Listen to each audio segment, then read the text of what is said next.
I think of any organization, whether that's a company, whether it's a not-for-profit, whether it's a governmental organization, education, I think of it as a factory for making decisions.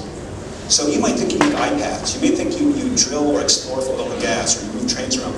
Really, your organization makes decisions. That's the most valuable product that comes out of your company, and your company's like a factory for doing that. So it may be the most important product that you're making. And he says, and this is just kind of a throw out for him, and I guess he goes on to something else, but he says, you know, as near as I can figure, I'm not a specialist here, but American business, European business, Asian business, they spend a lot of time thinking about how to run factories and to make the quality of their output as good as possible. And I know as a management consultant, Six Sigma, Lean, Kanban, there's dozens of these programs, right? ERP, we've really tried to get the variability, the reliability of our products out. We haven't really done that for decisions.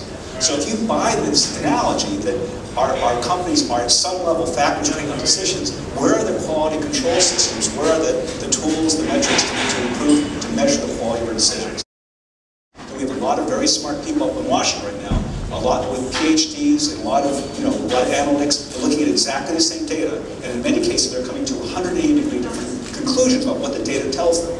Now, I'll grant some of that might be gamesmanship, some of it just might be, the other guy's bad, I'm good, but there's a lot of people in Washington that aren't that way, but they're looking at the same data, and it confirms to them what they already knew.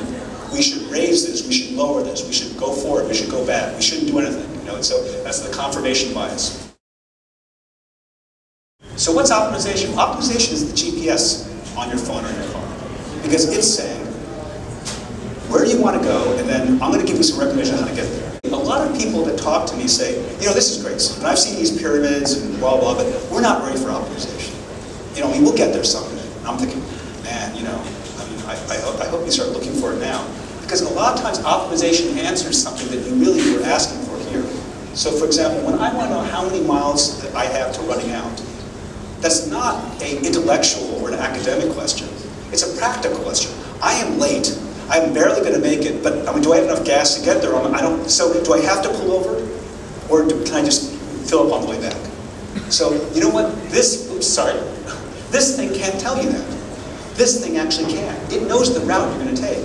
And maybe in a second or third generation device, it might say, I'll even tell you which gas station you're going to, which is the least out of route. Or are you trying to save money? If you're a big truck, maybe it's not out of route, it's save fuel. Now the way you do an optimization system is you go to your best people, the best people to do this, and you say, I want to put in a piece of software how you look at a problem. Just how you score it. Give me all the ways you look at it. And you know what? One of the things is when you look at this system, there's a lot of variability of skill. So there might be people on one end of the bell-shaped curve that are awesome, but most of the people are in the middle, and there are some people at the very bottom. Okay? So one of the nice things about optimization is you can take the very best people and take the way they look at the problem and say, we can uniformly use their specific way of scoring on our solutions. If these systems are as smart as I was told in the morning, why do you have all these super highly trained people hovering over the screens? You would think the computers would be running things. So what are these things, okay? But by field observing them, we found that the way they really, there's Simon, the way they really plan are with these magnetic whiteboards in the back of the room. Now, many of you who have been in operations should be smiling, saying like, is this taking in my organization? Because there's a lot of places like that. If I told you who these people were, you would think, really? Is that a true story? How long ago was it? Not that long ago. Okay. So here they are, planning, and you see all this data, all with different colored markers and things like that. And this is how this is drag and drop. Here they are editing a plan, right?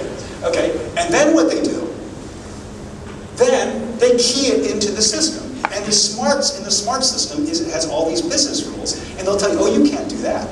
That's what's smart. But there's no optimization. It doesn't say, oh, you should do this. Oh, you should do that. It just says, oh, you can't do that. Or warning.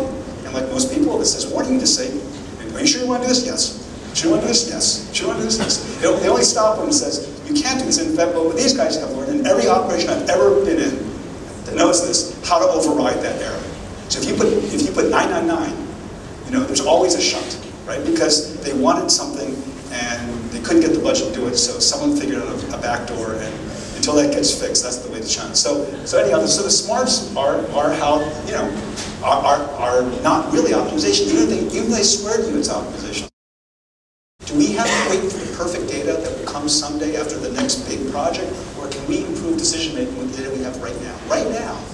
But you know, one of the things that I also talk in academic circles, the people that are the practitioners, and they use the word optimal or optimization to mean the perfect solution. And many of these people will say, we can't solve that because the business can't give us the data.